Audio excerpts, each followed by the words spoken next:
Well, thank you, Stephanie. It's my pleasure to be here and to talk about aggregation and deep reinforcement learning. Now, reinforcement learning is an exciting subject these days. If you put the word deep in front of it, then it becomes just magical.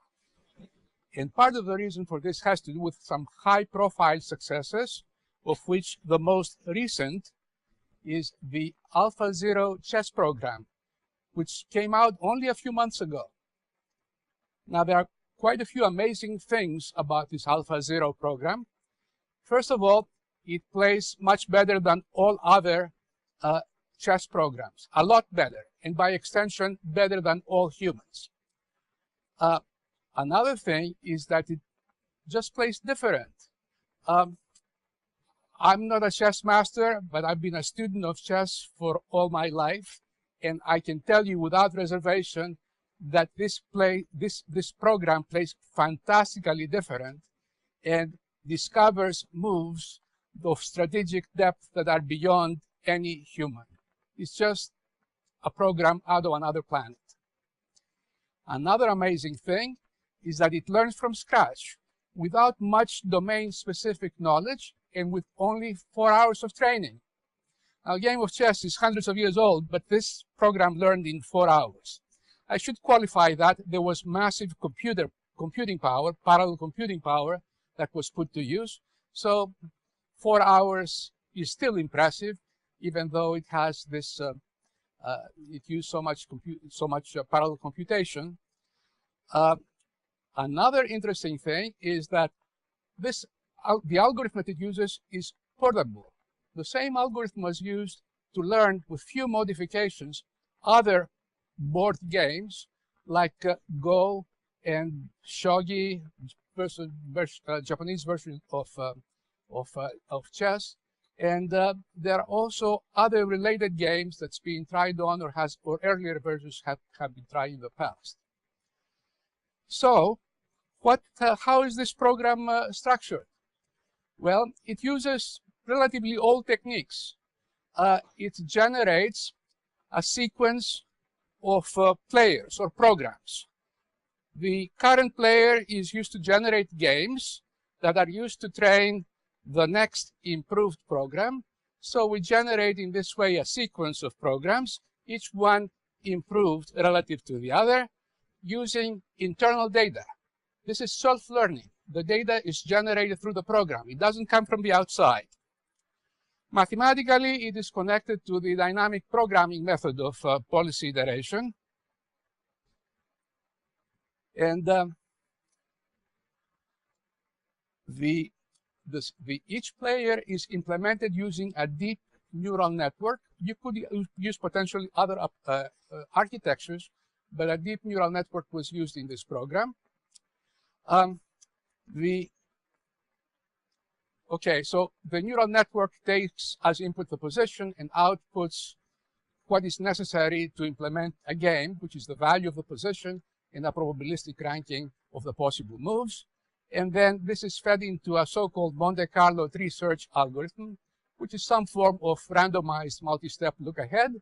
And in this way, games are played, and the data is used in training the new player through some form of regression. The ideas in this program are not really new, but the combination of them and the computing power that went into training it are the novel features. And I should mention a program from 1992 by Tesoro called TD Gammon, which was used to train a backgammon world-class players. AlphaZero is a little bit more complicated because of the Monte Carlo tree search and the deep neural network, but the structure is quite similar, and it's related to the policy iteration method of dynamic programming. So let me talk about dynamic programming and reinforcement learning. Dynamic programming is a classical and universal methodology. It is universal in the sense that exact dynamic programming applies in principle to a very broad range of optimization problems. They range from deterministic problems to stochastic problems, from combinatorial optimization problems to optimal control with infinite state and control spaces.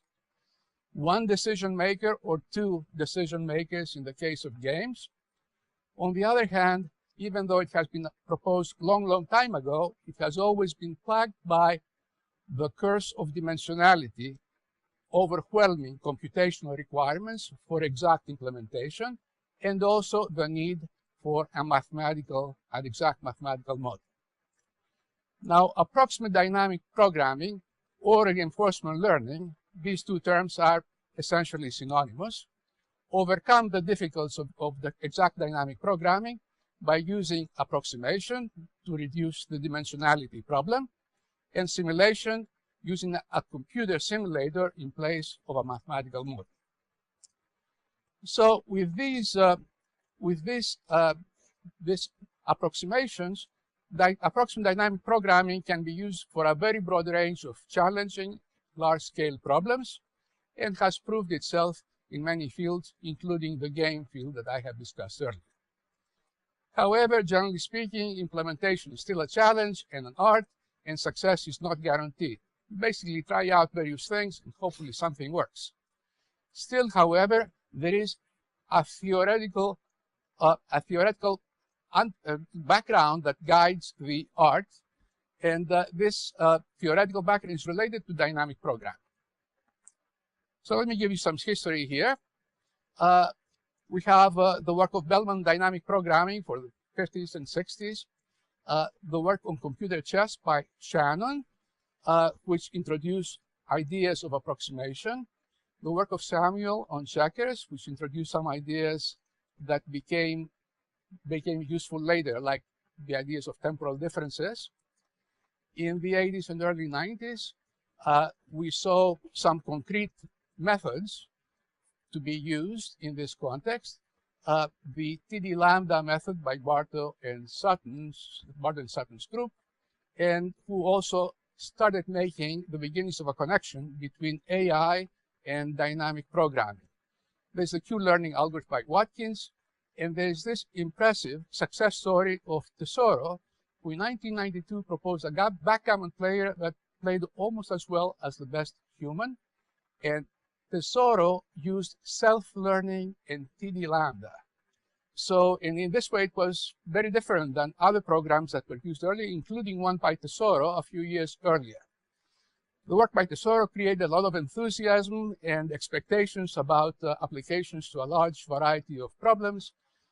I got into this field after becoming very impressed with Tesoro's work. It was really quite an accomplishment in those days. In the 1990s, we saw rigorous analysis of methods. We saw a mathematical understanding of some of the issues involved, and the first books came out in the 90s. And since that time, there has been steady progress. Ideas of rollout, Monte Carlo research, deep neural networks, and there's a methodology called model predictive control, which is an approximate dynamic programming method, which has become very popular in control system design.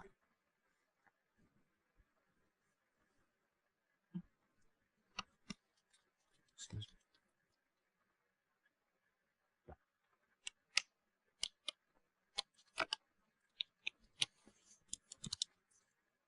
me. Okay, as far as the methodology is concerned, the mathematical framework here is dynamic programming, plus ideas of functional approximation and training by simulation. There are approximations in value space, like cost function approximations, and in policy space, approximating directly policies. These approximations are usually based on parametric architectures that involve features, and they help reduce the dimensionality of the problem because the number of features is smaller than the number of possible states. There are approaches based on supervised and unsupervised learning. Supervised learning refers to using external data, and this unsupervised learning refers to self-generated data like in policy iteration. There is no dominant method. There are lots of methods that have been proposed. Some are solid, some are flaky, some are heuristic. Each one of the interesting methods has its range of applications. It works well for some problems, but not so in other problems. Typically, success on a challenging problem depends on finding the right mix of implementation ideas, putting the right ideas together, and using also a lot of computational power.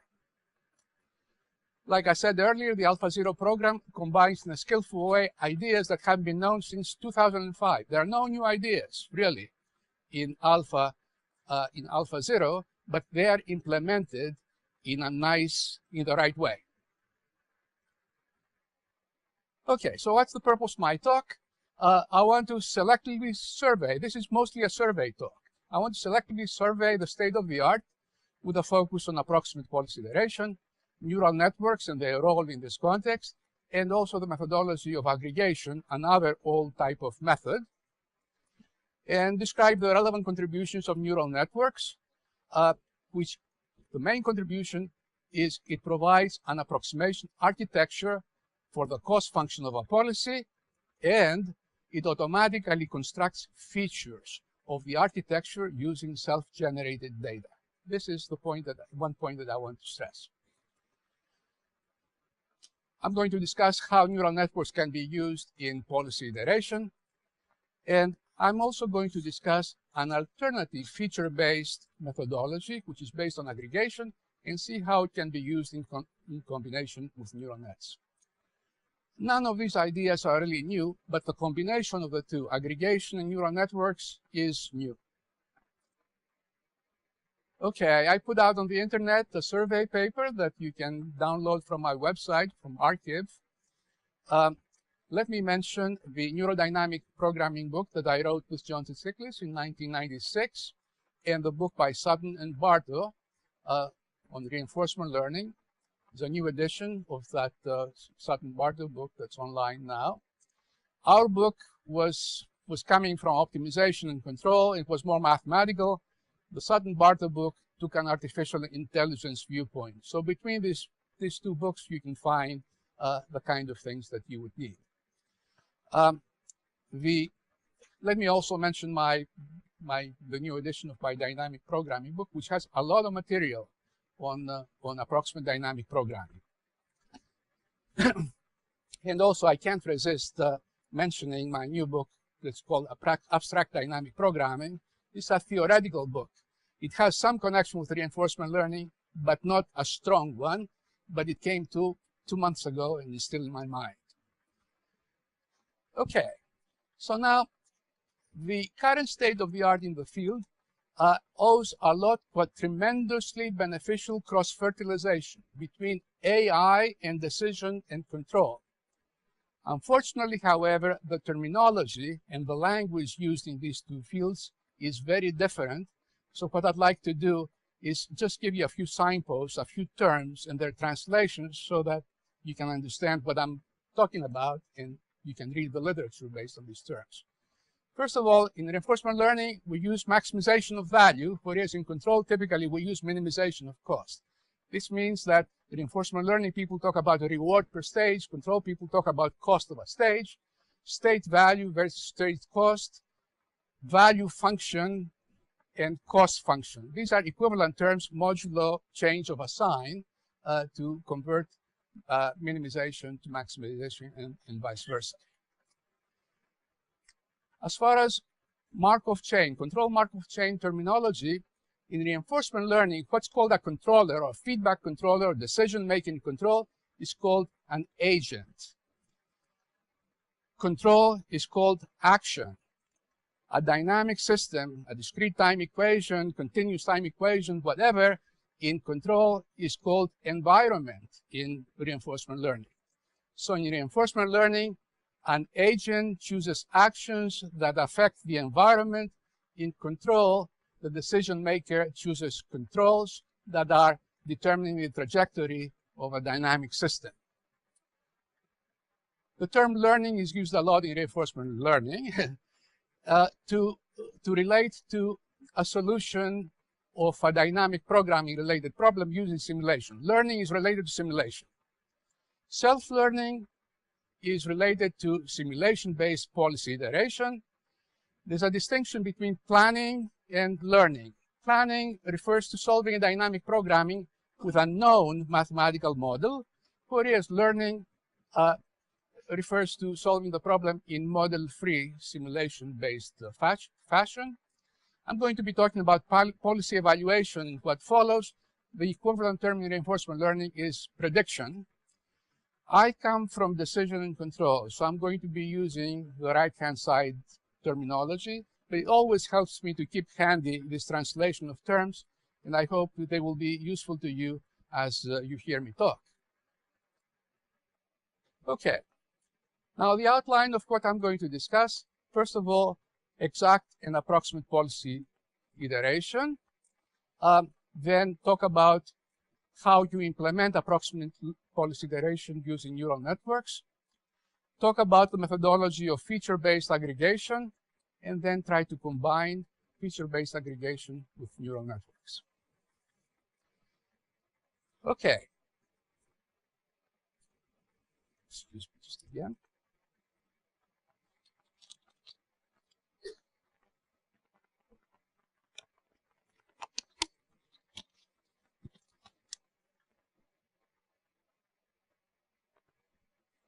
Okay, so I'm going to be focusing on a discounted infinite horizon problem involving a control Markov chain. This Markov chain has states 1 up to n, and its control is denoted by u. If you are at state I, you move to state j under control u with transition probabilities pij's of u. And if you make this transition at the kth stage, then the cost that's incurred is given by this function g, but discounted by alpha to the k, where alpha is a discount factor between 0 and 1. We're looking for a policy or feedback controller, a map from state to control, which I denote as mu. Given a starting state I0, the total cost of starting at I0 and using mu is given by this expression. It's the sum of the expected cost of all the stages over an infinite horizon, an infinite number of stages, and discounted also by this alpha parameter. Now, every policy has a cost function. This is a function of the state, so it's one number for every state. And what we try to do is find the optimal policy, which is obtained by minimization here over all mu for every state. And an optimal policy is one that attains the minimum in this equation. The central result around this problem is the so-called Bellman's equation for J star, the optimal cost function. And it's this equation here. It has an intuitive interpretation. It says that the optimal cost starting at state I is obtained by adding the first stage expected cost and then adding the optimal cost to go of the remaining stages, and then minimizing over all possible controls. And part of the theory is also that if I piece together all these minimizing controls and put them together in a policy, then that policy is optimal. There's also another equation, the policy evaluation equation for a fixed policy mu. Then the cost function of that policy, this J mu, satisfies this type of Bellman equation, which is similar to the preceding one, but it is specific to the policy mu, and it doesn't have any minimization. Okay? And a very important part of the theory is the so-called policy improvement principle, which says that given a policy and its evaluation, I can improve it. I can obtain an improved policy by minimizing in the right-hand side here overall u. Now, this minimization is similar to that minimization in Bellman's equation, but we use, instead of the optimal J star, we use J mu. In other words, we pretend that J mu is optimal, and we act accordingly, and the policy that we obtain is not anymore optimal, but it is better, uniformly better, for all states over the preceding policy. So that's the policy improvement principle, and policy iteration is simply successive policy improvement. Okay, exact policy iteration. We start with some policy, we evaluate it and improve it using the policy improvement principle. We obtain a policy mu1, and then we use mu1 to improve that further to obtain a policy mu2, and so on. we obtain a sequence of policies which converges, you can prove, to the optimal cost function, in fact, in a finite number of steps. Now, approximate policy iteration is the same as exact policy iteration, but with approximate evaluation. So, what we do is we use policy improvement, approximate policy improvement really, with approximate evaluation of the current policy. We start with a mu0, we evaluate it approximately, we obtain an improved or close to improved policy, mu1, then a mu2, and so on.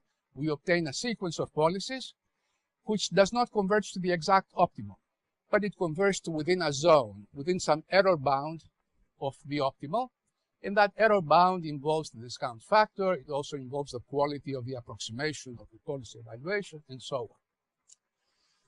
So schematically, this is the diagram. You start with an initial policy. Given the current policy, you call it mu. You evaluate it. You obtain this j tilde sub mu approximately. And then you use that to generate an improved policy, and you keep going in a cycle. That's approximate policy iteration. So now the question arises, how do you do policy evaluation? And here's where neural networks come into the picture. Okay, so we want to find out how to evaluate approximately a given policy. Usually this is done by approximating in a space of basis functions. And these basis functions are called features. So for a given state I, f of I is the components of the basis functions corresponding to I. And we approximate within the class of functions of this form that, and the approximation depends on two things. The approximation of the cost of mu at a given state I depends on the feature of state I, and also on some parameter, vector r. Okay? Now, this vector of parameters or vector of weights is relatively low dimensional. Typically, here you have a number of states that's astronomical, but r has dimension in the tens, the hundreds, the thousands, in that order. So in this way, we obtain a low dimensional approximation in the space of basis functions which are features. Okay, so now these weights depend on mu because you are trying to approximate j mu, and sometimes the weights depend on sometimes the features also depend on mu. And the critical question here is, how do you select good features? This is a very central question.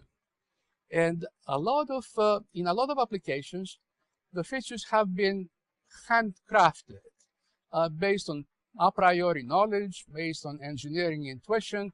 You can put together some characteristics of the states that can be viewed as basis functions. The other possibility is to construct features from data automatically without human intervention other than designing the approximator. And the principal example is a neural network. There are other examples, other possibilities, but neural network is the one that's used most popularly, most commonly. And this is the big contribution of neural networks in this field. They automatically construct features or basis functions in the space of which we can approximate the cost function of a policy. Of course, neural networks are used in other fields, but I'm talking about approximate dynamic programming. That's where they come in. Okay, so now let me describe a neural network. You probably have seen this picture before. What we want to do is, for a given state, produce a cost function approximation, this j tilde mus of I. And the way this is done is the state is encoded in some vector y in some way that's suitable for the problem at hand in a meaningful way. And then y is linearly transformed using a matrix A and a vector B. And the outputs of this linear layer are passed through a set of one-dimensional nonlinear functions. at the output of each nonlinear function, there's a number. And that number is called the feature corresponding to that nonlinear unit. So at the exit of this nonlinear layer, you have a number of features which are linearly combined with some weights R to produce a cost function approximation. Now, the parameters here are of two types. One is the linear weighting parameters at the very end. And there are also the unknown parameters, the component in this linear layer, the components of A and B. And we lump this together in the name V. Okay, V, by V I mean A and B. So, the features are here are functions of V, and so V, the V vector serves to parameterize the features, and R provides linear weights for the features. And we obtain these parameters by training. Training is done by using state cost samples, samples of states and corresponding observations of cost. And I denote this by IM and beta M. So for the mth sample, IM is the corresponding state. You have to generate a good sample of states, a representative sample of states. And beta M is the cost function, the cost corresponding to that state, but with some noise, okay? Because, okay, the way you generate the samples involves simulation, the simulation noise among others. Now, we take the state cost samples, which is called a training set, and we form a nonlinear regression problem where we minimize the sum of the squared errors between the observed cost samples and their predicted values based on V and R. So this is a minimization problem in V and R. It's a non-convex problem. It involves many local minima. It's generally a hard problem to solve, and its characteristic, the main characteristic is that it involves a cost function, which is the sum of component functions, one per sample.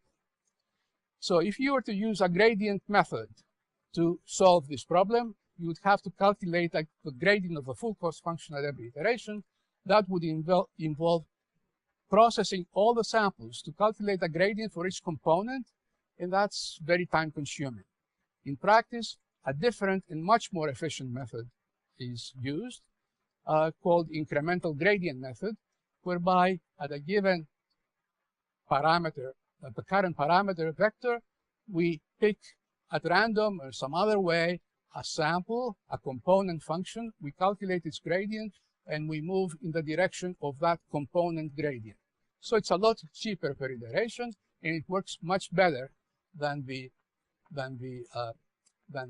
standard gradient method.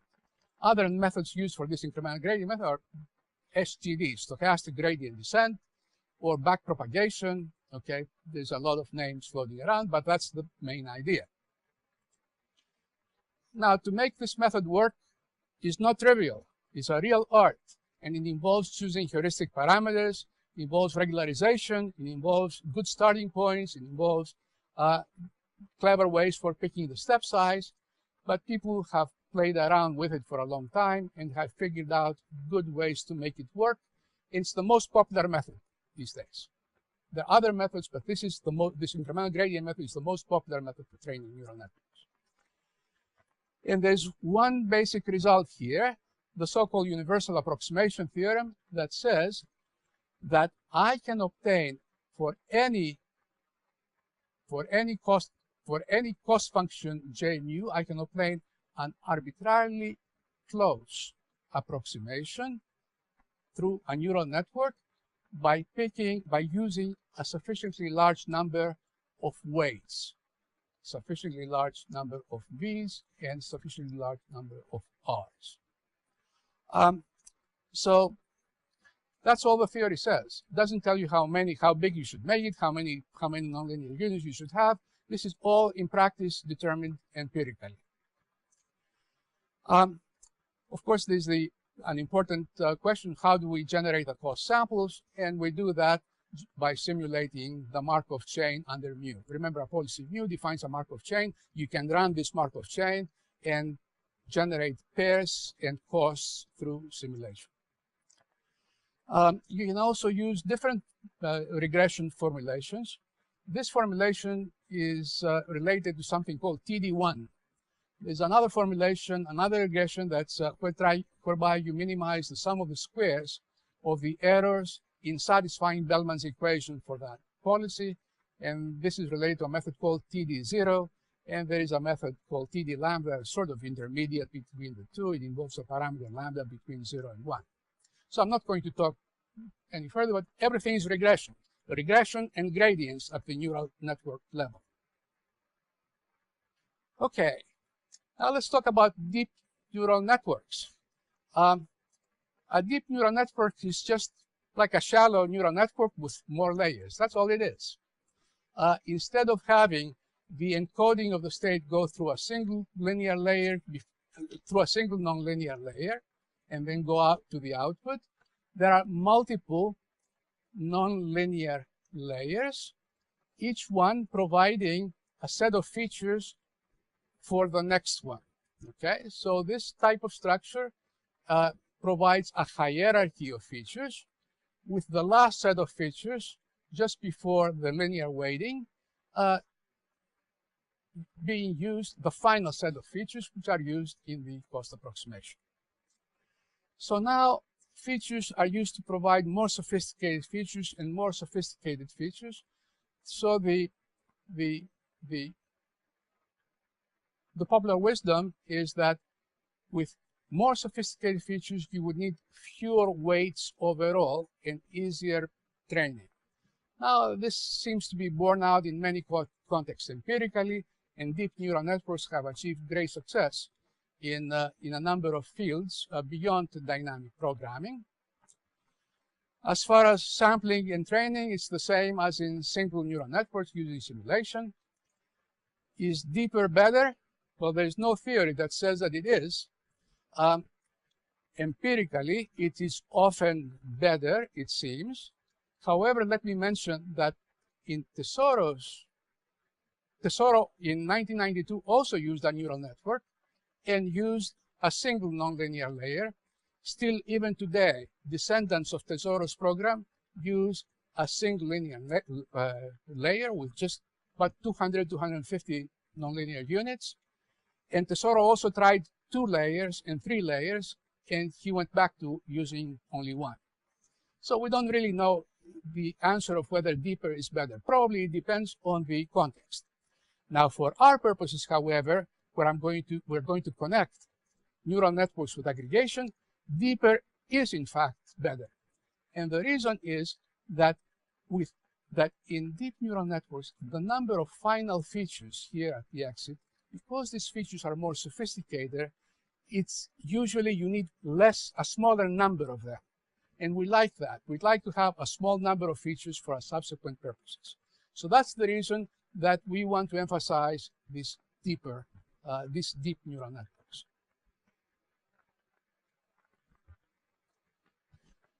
Okay. So now let me go into aggregation. It's an old methodology, and it's based on a different idea. It's based on an idea of problem approximation. In approximate policy iteration, you take an exact algorithm and you approximate the algorithm. Here, you take the exact problem, you approximate the problem, and now use an exact algorithm. Okay, so it's a reversal between problem and algorithm. And the idea is to group similar states together and represent them as a single state to reduce dimension.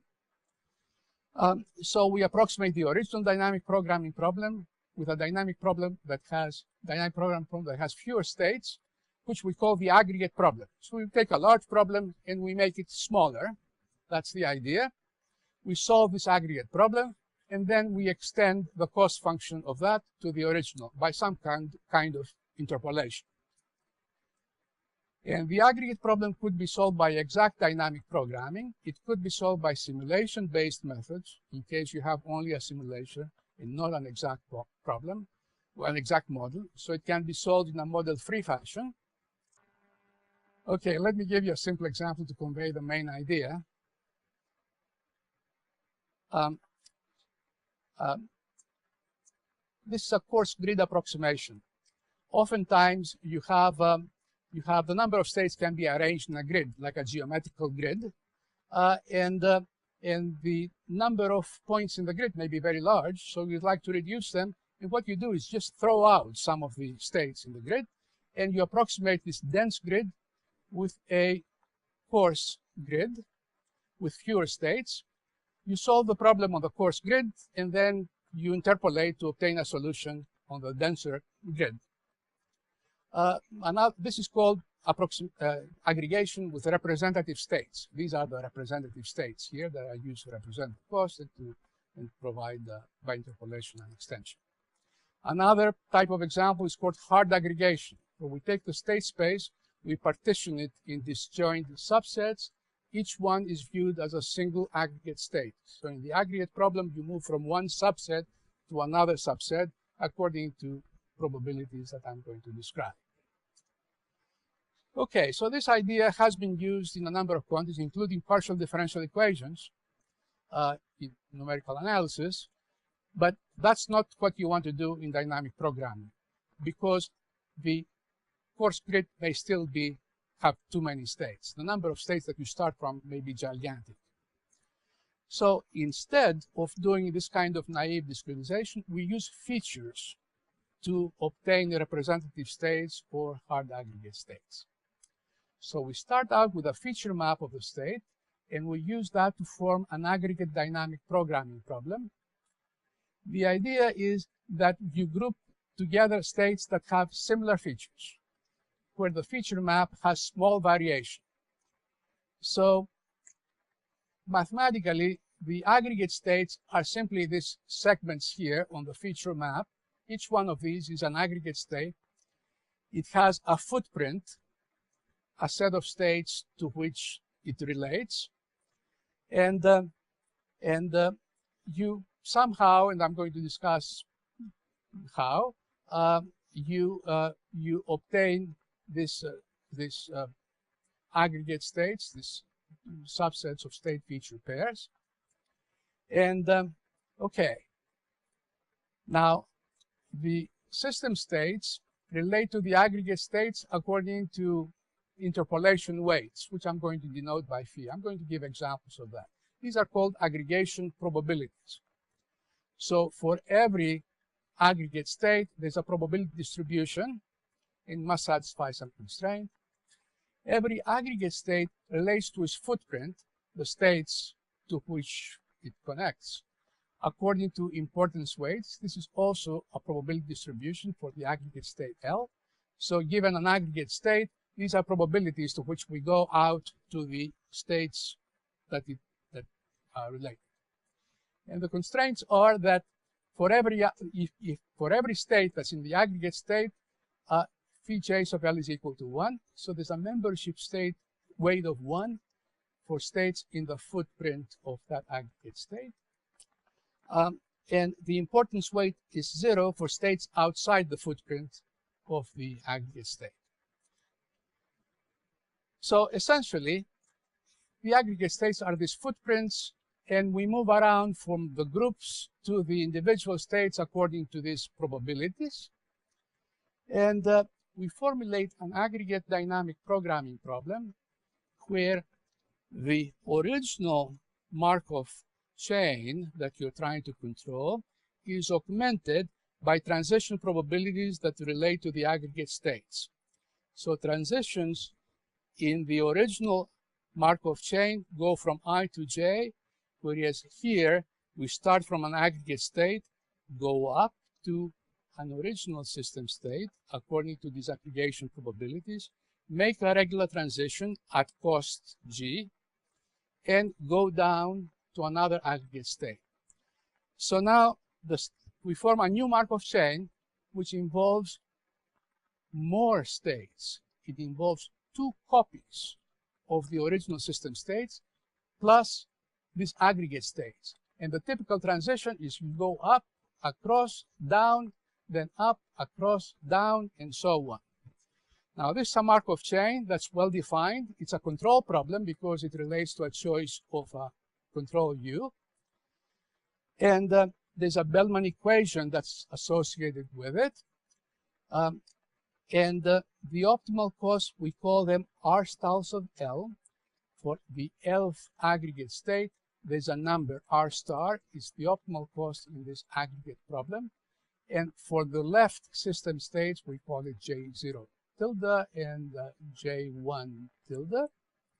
And there's a Bellman equation here which relates the R's and the J's. Basically here, even though you have a problem with more states than you started, the important states are these aggregate states. Once you find the optimal cost, the R stars over the aggregate states, then everything else is determined. So you get the dimensionality reduction that you need. In particular, the optimal cost of this, the right copy of the original system states, is obtained to the aggregate optimal cost by interpolation. Okay? These phi weights here give you a function that's piecewise linear. Constant on the footprints, linear interpolation outside the footprints of the aggregate states.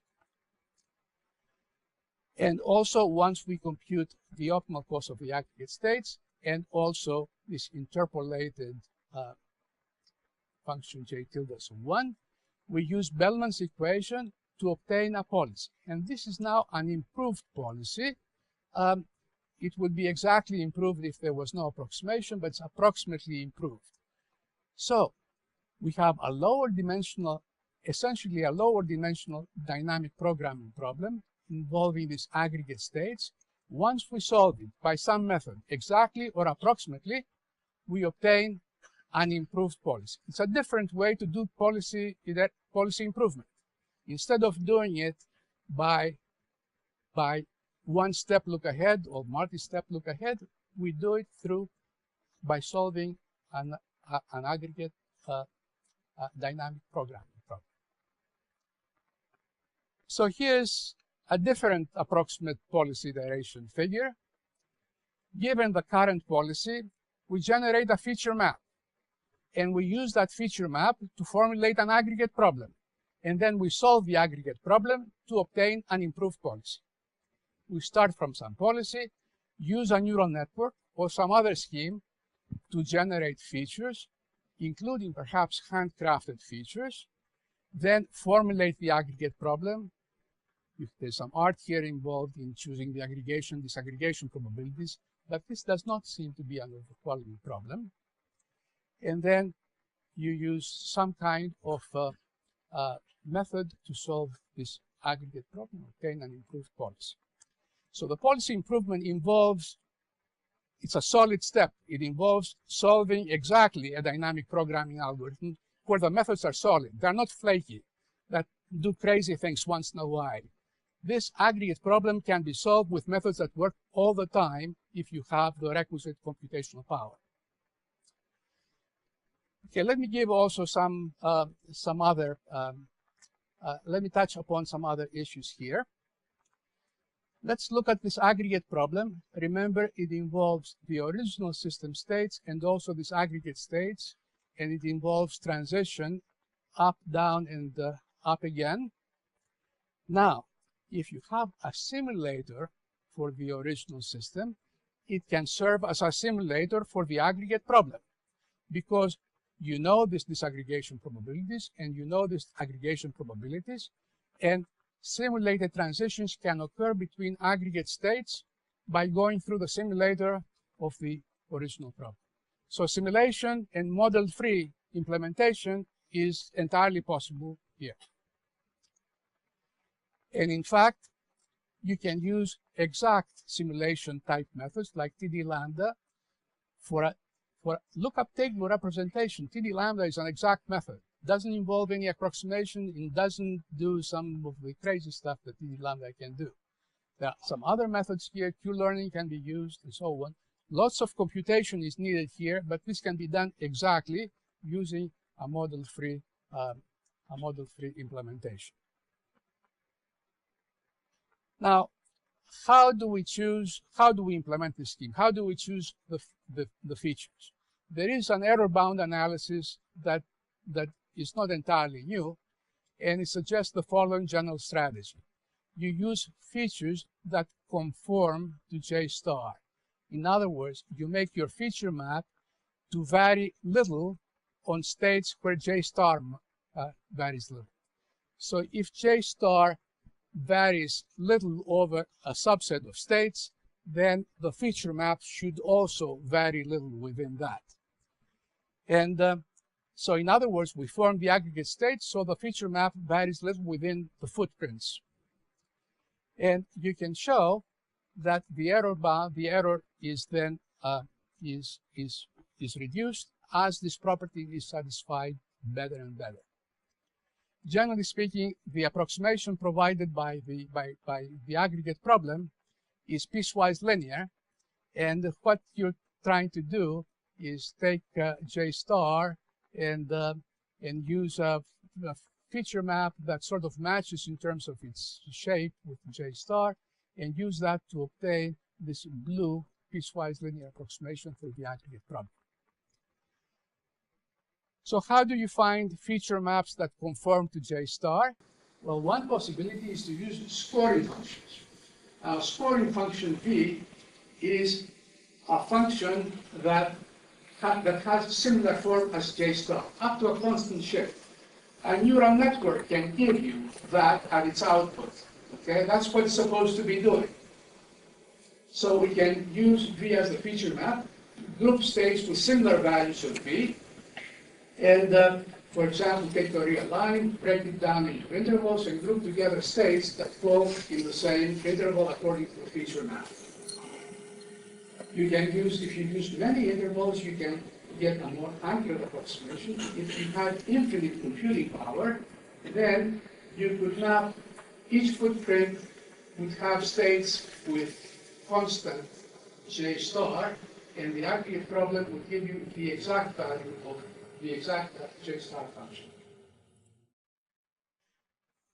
A more useful idea, perhaps, is to use, instead of a single scoring function, to use multiple scoring functions. Like all the features that you get out of the neural network, these can be used as scoring functions. And you take the space of these features, you discretize it appropriately according to sampling, so you can group together states with similar values of features.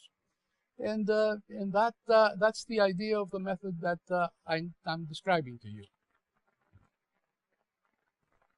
Okay, so let me now give you a sense of how neural networks can be used with feature-based aggregation. The standard neural network-based policy iteration involves generating a sequence of policies. The current policy is used to generate a training set for a neural network. This generates at the output a feature map and an approximate cost function. And then you do a policy improvement, one-step look ahead or multi-step look ahead using this approximate cost function, and obtain an approximately improved policy. Now, the kind of method that I'm discussing here is a little different in the sense that you still use a neural network. The current policy is, and samples from that are fed into that network. The network is trained. You obtain a feature map, but instead of using for one-step look ahead, you sample this feature map, form aggregate states, form an aggregate problem, and do an aggregate problem optimization. Now, I claim that for many problems, this problem would be tractable, and it's also solid. Okay, it can be solved with solid methods. And in this way, you obtain an improved policy. So again, to summarize, we start with a training set of state-coarse pairs using the current policy. We evaluate mu using the neural network, obtain the feature map that we need, but we use it different. We get samples of state feature pairs. We construct aggregate states and a feature-based aggregate problem. Essentially, we choose the aggregation, disaggregation probabilities, and we use F, the feature map, as a vector scoring function, possibly with some handcrafted features. Then we use the improved policy as improved policy, the optimal policy, or approximately optimal policy of the aggregate problem. If you make the policy improvement more detailed, then you get a better policy, a policy that may be very close to the optimum. Okay, so that in a nutshell is the idea. You may look at the details in this paper that is in my website, and also there's a copy of these slides also in my website. So now let me come to some concluding remarks, the highlights of my talk. First of all, the neural networks resolve a major difficulty in approximate dynamic programming, which is to automatically extract features of the cost function of a policy. Now, good features, once extracted, can be used for other purposes, including aggregation. And deep neural networks tend to provide fewer final features, which favors aggregation, facilitates aggregation. Incidentally, the idea of using neural networks to extract features and using the features in a different way has not been proposed here for the first time. There's a chess program called Deep Chess that was came out in less than 2 years ago.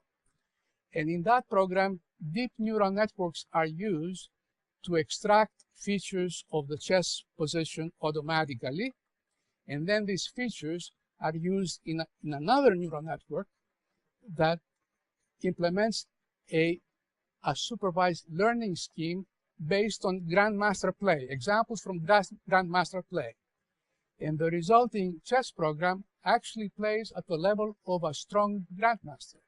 Had it not been for the AlphaZero program, this deep chess would have made a big splash, in my opinion, because it went well beyond the state of the art.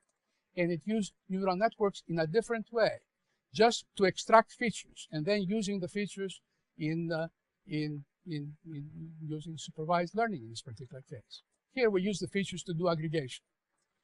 And the final point that I want to make is that aggregation benefits from the solidity of exact dynamic programming.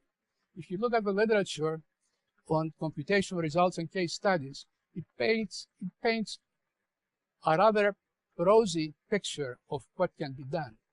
Making approximate dynamic programming work for challenging problems is really difficult, and methods that people use do not always work. This method has the solidity of exact dynamic programming.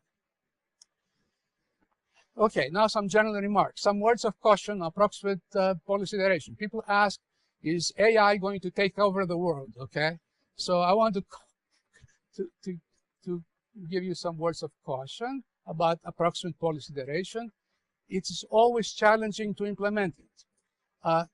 The first difficulty is to find an approximation architecture to design it using features. That means setting up a neural network, deciding on the number of layers, deciding on the encoding of the state, deciding on the sample that you're going to use, the sample design method.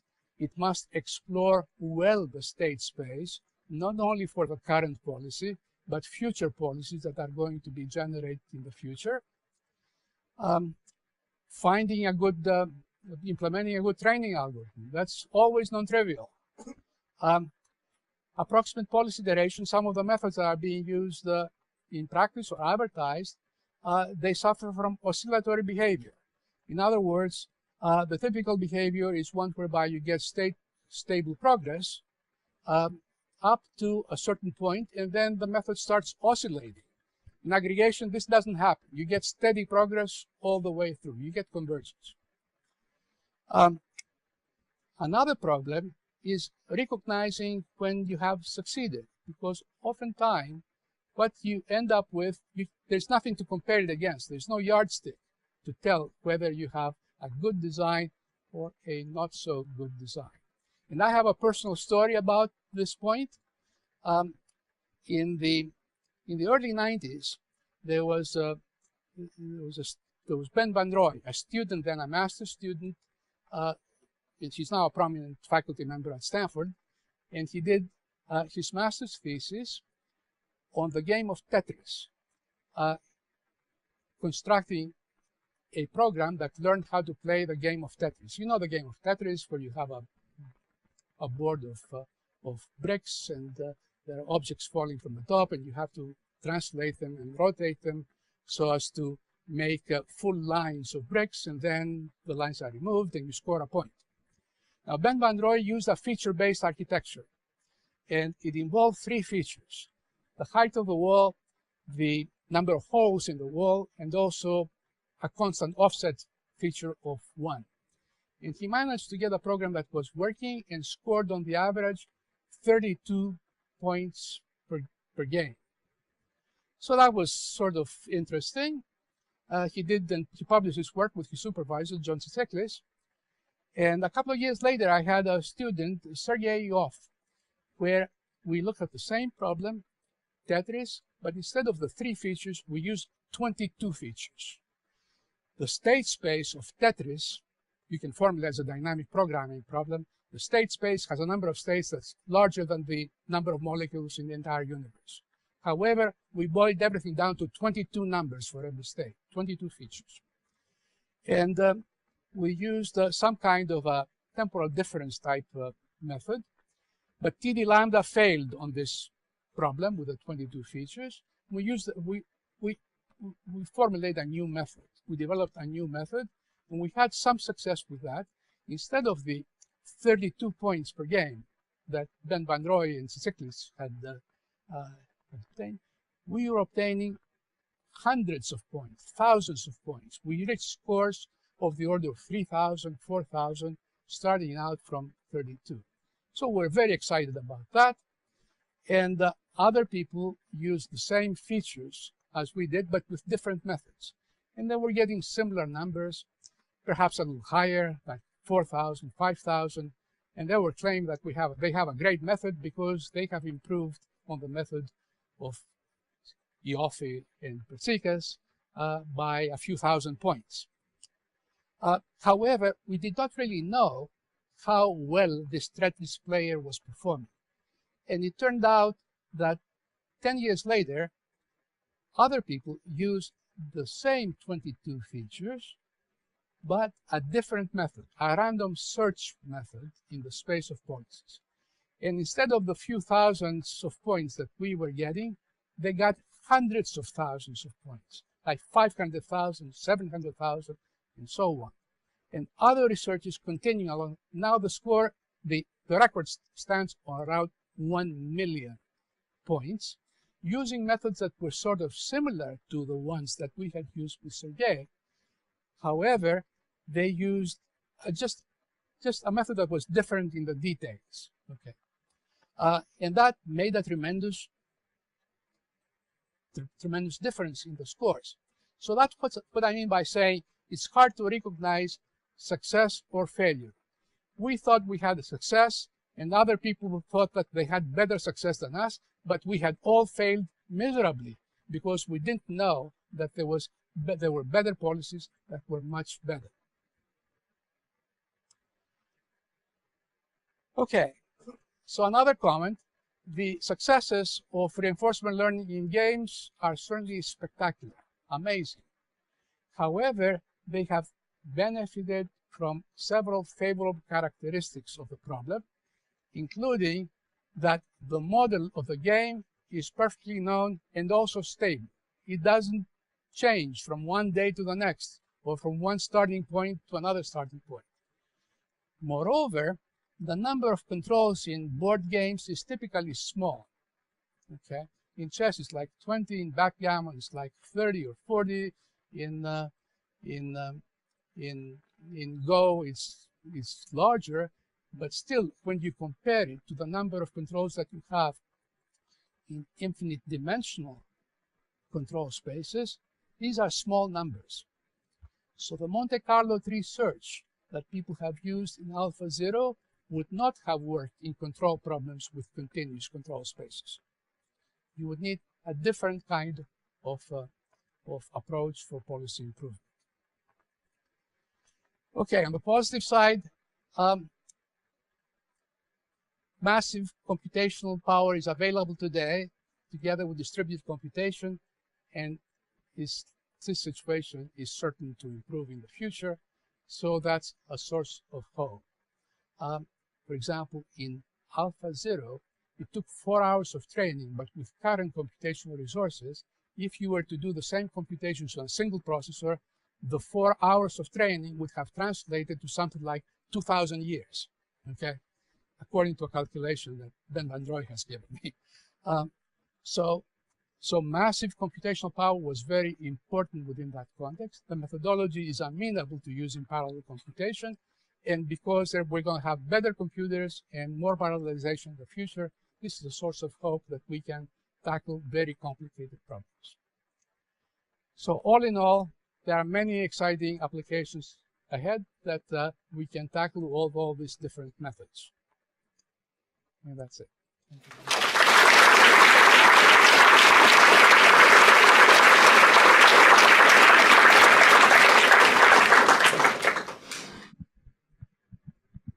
Thank you for a great talk. In one of your slides, you'd mentioned that you did aggregation by sampling the states rather than any feature-based aggregation.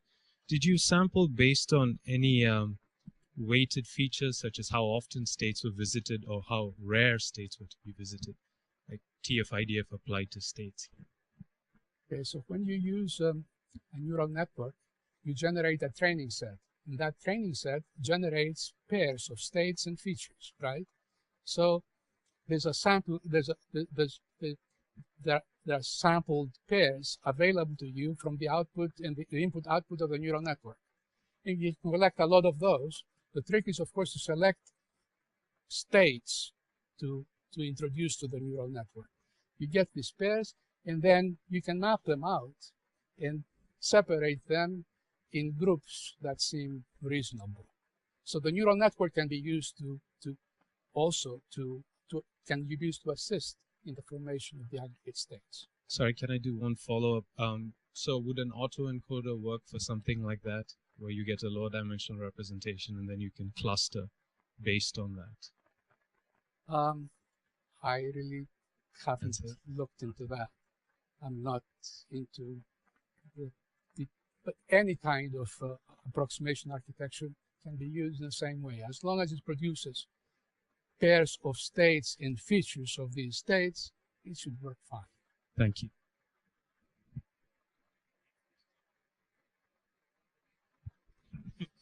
Hi. So at the end, you talked about whether or not these approaches will scale to continuous state spaces. And so, as you probably obviously are aware, the robotics folks have been talking about policy gradient methods, and there's pretty interesting controversial points about it as to whether they're actually doing just random search or not. I would love to know what you thought about them, and also, of course, whether or not you believe AI will take over yet. Believe what? AI will take over. I'm sorry. Okay, so robotic applications are typical examples of continuous control spaces, and I'm aware that people have used policy gradient methods, which are better suited. I agree with you; they are better suited to continuous state spaces. I'm not sure how much success. I haven't looked into the literature really. I don't know how much success people have achieved, but I was talking with my colleague, your colleague, Jenny C, yesterday on precise this topic, and Jenny has an approximate policy iteration method that works in robotic applications, which I think would be a very good alternative to the policy gradient methods that you mentioned.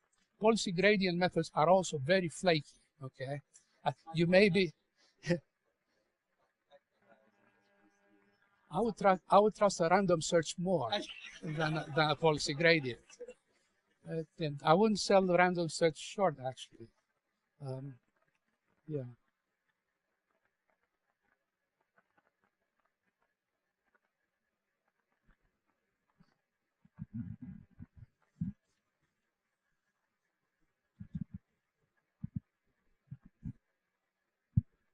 Thank you, Dr. Pasakas. So I have a question. So there was a paper on NIPS last year The name is called Towards Generalization and Simplicity in Continuous Control. And they talk about, despite all this recent success in deep reinforcement learning, sometimes you can just use like a very simple linear policy or like RBF policy, and it can achieve similar results as the deep neural networks in some like state-of-the-art tasks. So they tested on OpenAI Gym task, which is, as I understand, is trying to control a ragdoll, which is kind of challenging. So they found that if you use a linear policy, it works about as well. If you use a what? A linear policy. So basically, you just have a linear model that takes the observation and try to find the weights and biases and use that as the control.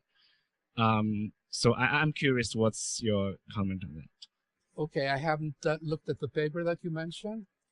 However, even though neural networks get all the attention, there are many other architectures that could be used in their place. For example, instead of using the sigmoidal nonlinear units, you could use polynomial nonlinearities.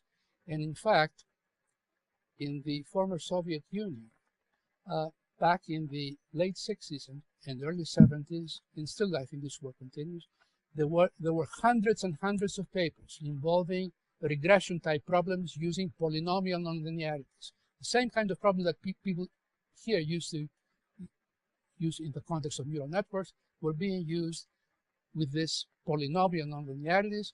And this methodology is called GMDH, Group Method of Data Handling. And a tremendous amount of literature, very interesting literature, I think, that you can find on the internet. And I think this research is still going on.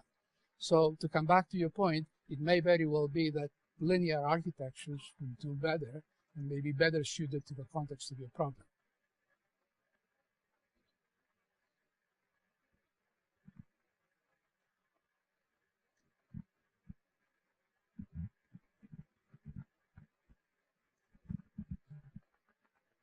Does feature aggregation used in this context help with the current problem of the hypersensitivity of neural networks to certain inputs and misclassification? Okay, I would not know the answer to that question. However, as a general rule, the most important thing is to get good features.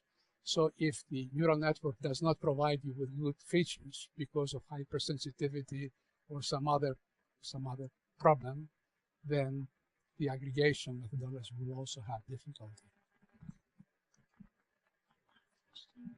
Here, and then we'll move to the reception.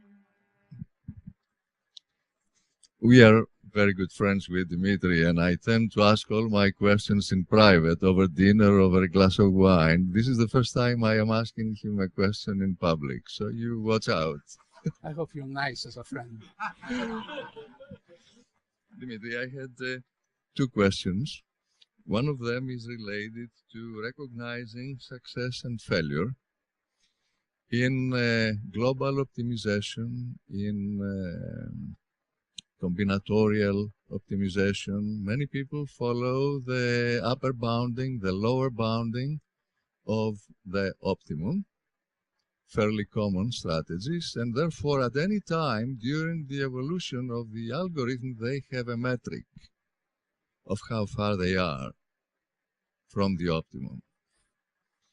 Can we establish something similar within the context of what you were describing, so we know if the optimum is 10 million points in Tetris, or something similar to that? In integer programming, people work with bounds a lot, and these bounds are very useful, upper and lower bounds, because of the nature of the method. However, in approximate dynamic programming, there's no such possibility that I know of. There's just nothing. The only way you can get a lower bound is to simplify the problem and make it an easier problem and solve that. But this happens only in rare cases. Generally speaking, there's no way to lower bound the performance of an approximate algorithm. And the other question is related to the features. And the features have also attracted my attention for a very long time, and I will show you some examples of that. But we have been trying to generate some generic ways of extracting features.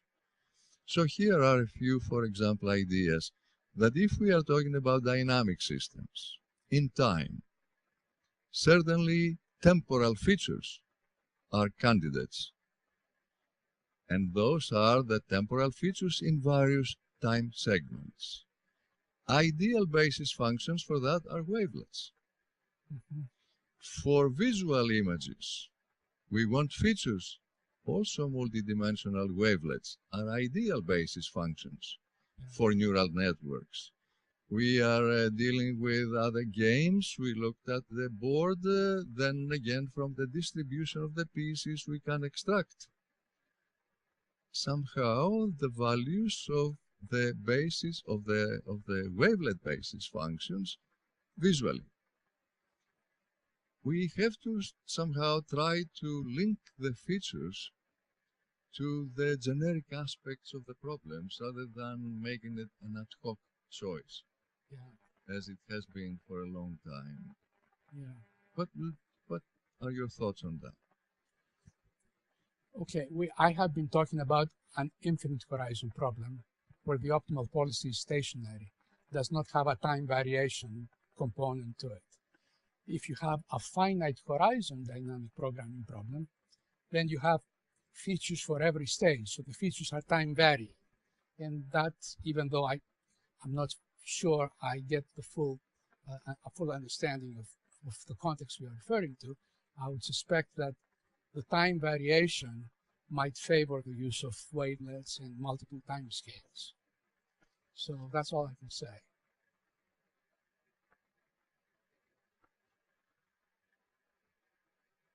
So, as the last part of the talk today, we wanted to present Dimitri on behalf of ASU with a plaque to commemorate today's distinguished lecture. And so with that,